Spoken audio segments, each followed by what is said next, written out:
Hi everyone. So not my typical video, but I basically wanted to come on here and talk about my cancer journey so far. Over the summer, I was diagnosed with Hodgkin's lymphoma, nodular sclerosing.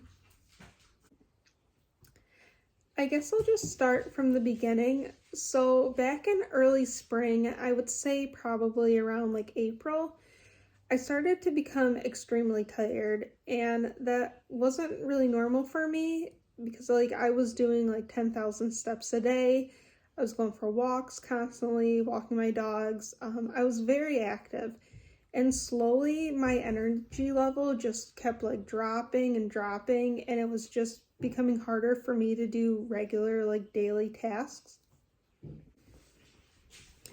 Then around May, I started experiencing some chest pain, and it wasn't all the time. It was kind of like here or there.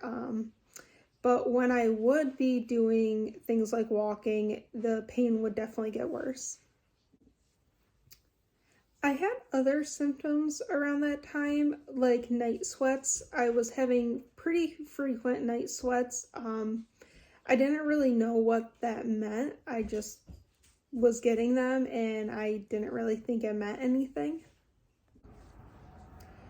Then by June, I just felt really off. I wasn't feeling good.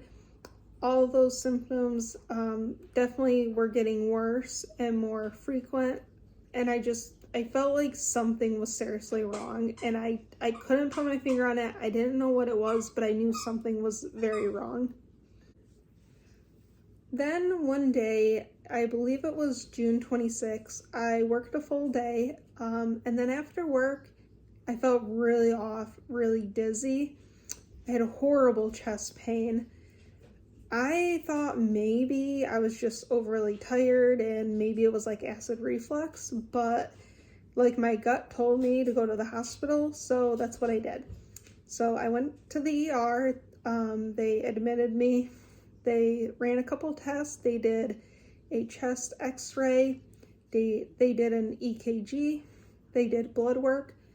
All of those came back normal. Then the doctor comes in and says, all your tests are normal. Do you think you might just be experiencing anxiety? Because I do, take medication for anxiety. I was diagnosed with that years ago, and it really doesn't affect me that much anymore. But she was basically trying to get at all these symptoms are basically just because I'm anxious, which wasn't the case. I told her that it was definitely not anxiety, and if anything, the chest pain and everything was causing anxiety. It wasn't the other way around. So then I had a CT scan of like my chest and abdomen, and I'd say about an hour later, the doctor comes into my room and says, "You have a giant mass in your chest." And I was not prepared for that. They then tell me that I need a biopsy, but they aren't able to do it because the hospital in my hometown, it's kind of smaller. So they said I had to go to another hospital that was about an hour away. And so my mom ended up coming in to get me. They discharged me, and then we drove an hour away to the bigger hospital where we waited for about, I want to say like 4 hours. I was probably sitting in the waiting room, like just so anxious because, there's this giant thing in my chest and I don't know what it is. They didn't do anything. I waited 4 hours and then I was just so tired, and I really did not want to spend the night in the ER. There was a couple that were sitting like across from us, and they had been there for 8 hours and had not been seen yet. So at that point I was like, I'd rather just go home. So we did that. I went home. The following day, I called my regular doctor. I got right in. They did a bunch of blood work, and then they referred me to a thoracic surgeon. Luckily for me, the thoracic surgeon had a cancellation, so I was actually able to get in the next day. So that would be on the 28th, I believe. So I go in to see the thoracic surgeon, and he tells me that he thinks that I have lymphoma. He mentioned a couple different types of cancers, some, non-cancerous, like cyst-like things, but he was pretty sure it was lymphoma just from, I don't know, my test results. And that was kind of scary to hear, but he wasn't sure and said that I would need a PET scan and a biopsy. So I had a PET scan and it really didn't show much of anything. So we were hopeful that it wasn't cancer. And I had a biopsy done shortly after that. During the biopsy, they didn't get any solid tissue. So the mass was like right here basically. And so they went in kind of like between my ribs, and they, did the needle biopsy, and they pulled out a whole lot of fluid. And when they were done with it, they showed me this like container, kind of like the containers that you pee in, just completely filled with fluid. So after that, I was pretty sure that this was just like a giant cyst. A couple weeks go by, and then I get a phone call from the thoracic surgeon letting me know that the biopsy was undetermined. They couldn't tell if it was cancer or not just by the fluid that they got out of the mass. So from there, we decided that we were going to go in and remove it. So on August 5th, I had surgery to remove the mass. They made a couple incisions on my side and went in and took it out. That was a very rough surgery. It was extremely painful. I had to spend the night in the hospital. I had a chest tube placed that was extremely painful. It was so hard to breathe. The recovery wasn't too bad. I'd say a good 2 weeks after, I was pretty much back doing, everything that I was before. So the mass ended up being like this big round and like this thick. So it was huge, and it was so big that it had actually started to push my lungs and my heart out of the way. My boyfriend brought me, and he stayed there during the surgery, and afterwards the surgeon came out and actually showed my boyfriend a video of the inside of my chest after they had removed it, and there was this huge hollow space in there. So a couple weeks later, I get a phone call from that thoracic surgeon, and he confirmed that it was a giant cyst. It was a huge, huge cyst, but the cyst wall, or the sac that contains the cyst, it was actually cancerous, and the cancer was Hodgkin's lymphoma, and the type of Hodgkin's lymphoma is nodular sclerosing. From there, I eventually got in to see an oncologist.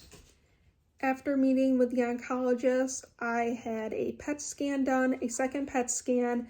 I had a bone marrow biopsy, which was not fun. That was very difficult. When the nurse brought me into the room, she made a joke saying it shouldn't take too long, maybe 15, 20 minutes, unless you have bones of steel. And she laughs, I laugh.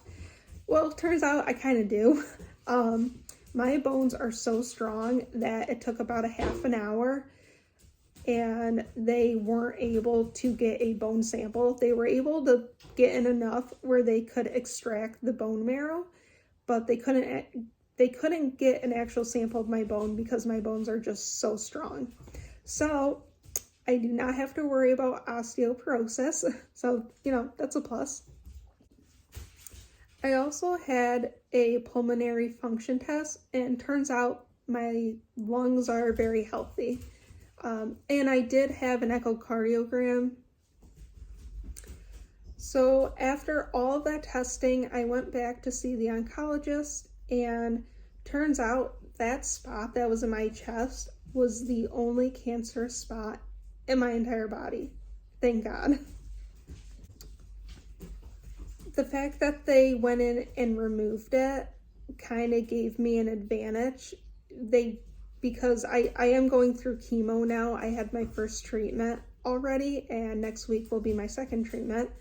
But she explained to me that, you know, they don't really have anything to shrink, but they still have to go ahead and do the chemotherapy because I could still have those cancer cells kind of in my body, and they want to make sure they get rid of them so the cancer does not return. So my treatment plan is ABVD, and I'm getting 2 cycles, which equals 4 treatments. And then after that, I'll have another PET scan. And basically, because there's nothing to shrink, as long as everything is still the same, I'll possibly have another like 2 to 4 treatments or radiation. I'm thinking I'm going to opt out of the radiation and just do the extra chemo, because I know with radiation, especially where my spot was, you know, it could possibly cause breast cancer or lung cancer. It can cause other types of cancers down the road. And those types of cancers might not be as easily treatable as the Hodgkin's lymphoma. I did start chemotherapy about a week and a half ago. I had my very first treatment. This coming Wednesday, I will be getting my second treatment, and that will wrap up the first cycle, because in one cycle, there's 2 treatments. My hair hasn't started falling out yet, because it's only been like a week and a half. Normally takes a couple weeks, but I am shaving my head tomorrow. I'm going to my hairstylist, and she'll be shaving it for me at 11 a.m. It's all coming off. I've heard that, you know, it could fall out in many different ways, one being like patches, and I think just being bald or having no hair will probably look better than just having patches of hair that are just like gone. And my dad and my boyfriend both bought me wigs from this really great wig company, Chelsea Smith Cosmetics. The wigs are so beautiful, and actually they look better than my natural hair, so I'm not even that upset about losing it. I'm going to make more videos about my cancer journey here on YouTube, but I do make videos on TikTok as well, and I post more regularly there. So if you want to follow my cancer journey on TikTok, my username is jpaigesa, and it's JPAIGESA.